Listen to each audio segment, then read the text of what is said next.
श्री शिवाय नमस्तुभ्यम हर हर महादेव।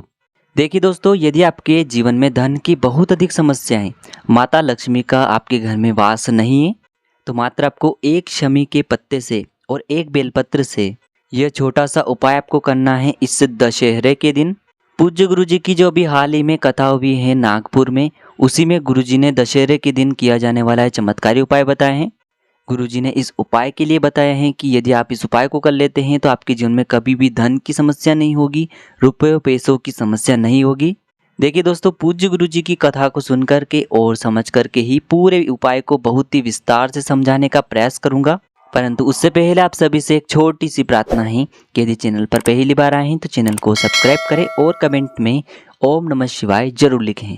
देखिए, इस पूरे वीडियो में हम 4 महा उपायों के बारे में बात करेंगे जो कि आपकी धन की समस्या को तो समाप्त करेंगे ही साथ आपके शत्रुओं का भी नाश करेगा, क्योंकि इस दिन भगवान राम ने बुराई पर अच्छाई की जीत की थी। इसीलिए आपके शत्रुओं का भी नाश होगा, साथ ही साथ आपके जीवन में धन की जो समस्या है वह भी इस उपाय के माध्यम से दूर होगी और साथ ही साथ आपकी जो सारी मनोकामनाएं हैं वह भी परिपूर्ण होगी।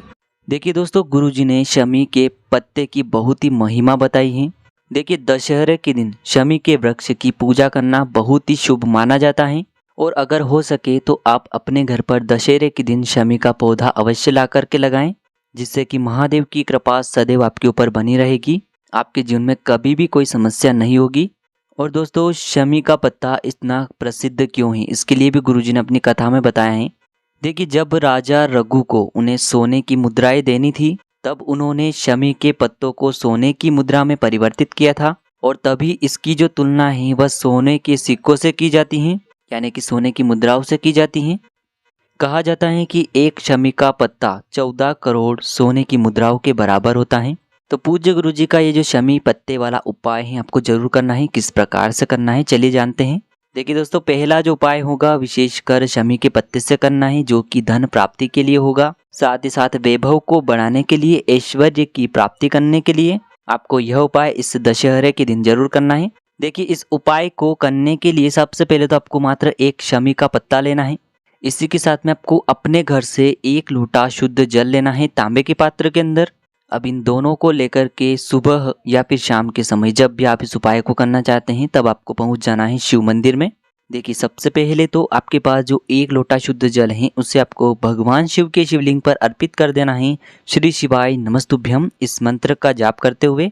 और आपने जो एक शमी का पत्ता लिया है उसे आपको दशहरे के दिन भगवान शिव के शिवलिंग के ठीक ऊपर आपको समर्पित कर देना है।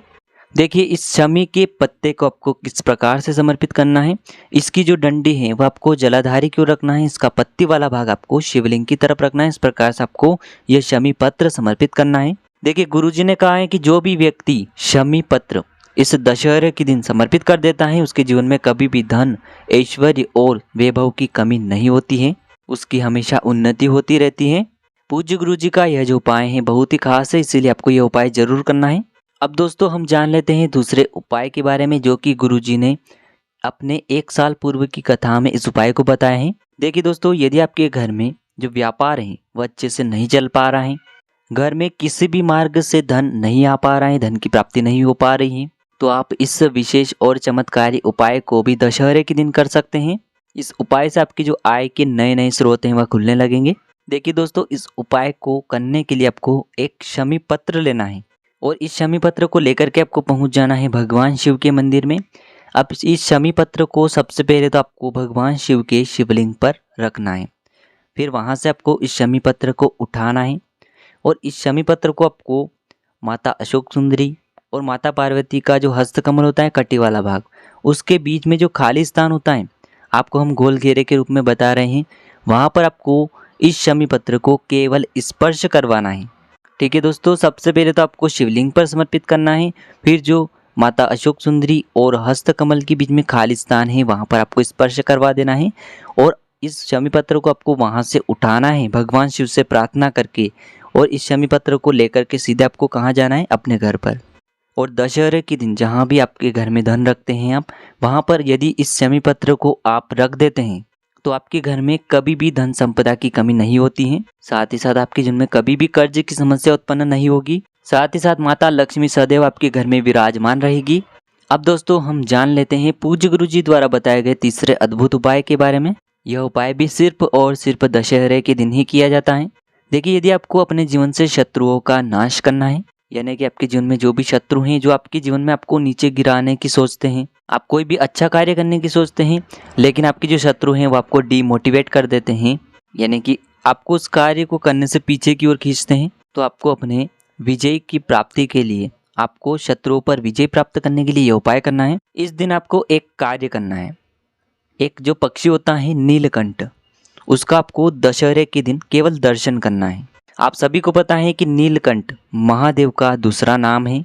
देखिए, आपको दशहरे के दिन केवल अगर नीलकंठ पक्षी का दर्शन मात्र भी हो जाता है तो आपके जीवन में जो शत्रु हैं उनका विनाश हो जाता है और आपकी उन शत्रुओं पर हमेशा विजय प्राप्त होती है। सामने आपको इमेज में दिखाया जा रहा है, इस प्रकार से यह नीलकंठ पक्षी होता है। तो आपको यह पक्षी ढूंढना है, इसके दर्शन करना है।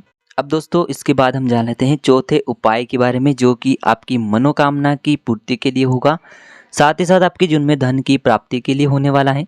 देखिए, इस उपाय को आपको बहुत ही ध्यान से समझना है। इस उपाय को करने के लिए सबसे पहले तो आपको एक शमी पत्र लेना है। इसी के साथ में आपको एक बेलपत्र लेना है जो कि कहीं से भी टूटा हुआ या फिर खंडित नहीं होना चाहिए। इसी के साथ में आपको एक तांबे के पात्र के अंदर शुद्ध जल ले लेना है। जल जो है आपको अपने घर से ही लेना है, इस बात का ध्यान रखना है। अब दोस्तों इन्हें लेकर के आपको पहुंच जाना है दशहरे के दिन। दशहरे के दिन आपको यह उपाय नहीं करना है, गुरुजी ने बताए हैं। जो कार्तिक महीना होता है जो कि अभी प्रारंभ होने वाला है कुछ दिनों में, उस कार्तिक महीने के अंदर ही आपको ये उपाय करना है। कार्तिक महीने के सोमवार के दिन आप इस उपाय को कर सकते हैं। साथ ही साथ प्रदोष की तिथि पर इस उपाय को कर सकते हैं। साथ ही साथ मासिक शिवरात्रि जो पड़ेगी कार्तिक महीने की, उस दिन भी आप इस उपाय को कर सकते हैं। तो आपको नोट करके रख लेना है, इन तिथियों पर आपको करना है। आप कार्तिक महीने के प्रत्येक सोमवार पर भी इस उपाय को कर सकते हैं। देखिए दोस्तों, सबसे पहले तो आपके पास जो एक लोटा शुद्ध जल है उसे आपको भगवान शिव के शिवलिंग पर धीरे धीरे समर्पित कर देना है, श्री शिवाय नमस्तुभ्यम या फिर ओम नमः शिवाय इस मंत्र का जाप करते हुए। अब दोस्तों आपके पास है एक बेलपत्र और एक शमी पत्र। तो सबसे पहले तो एक बेलपत्र जो है उसे आपको शिवलिंग पर, जहाँ माता अशोक सुंदरी का स्थान होता है, वहाँ पर आपको यह बेलपत्र समर्पित करना है। देखिए, माता अशोक सुंदरी का स्थान जलाधारी के बिल्कुल बीच में होता है, तो उसी स्थान पर आपको यह बेलपत्र समर्पित करना है। देखिए, आपको किस प्रकार से इस बेलपत्र को समर्पित करना है। बेलपत्र की जो डंडी है वो आपको शिवलिंग की तरफ रखना है और बेलपत्र की जो पत्ती होगी वो आपको जलाधारी की ओर रखना है। बेलपत्र की चिकनी साइड शिवलिंग यानी कि माता अशोक सुंदरी से स्पर्श रहेगी।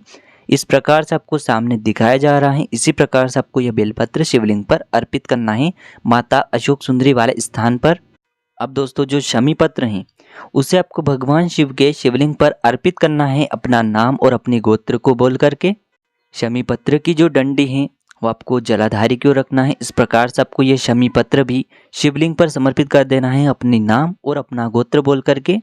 कार्तिक महीने में एक बेलपत्र माता अशोक सुंदरी वाले स्थान पर, एक शमी पत्र भगवान शिव के शिवलिंग पर और साथ ही साथ एक लोटा जल जो भी व्यक्ति इस प्रकार से समर्पित कर देता है और साथ ही साथ अपना नाम और अपनी गोत्र को बोल देता है, उसके घर में कभी भी धन संपदा की कमी नहीं होती है।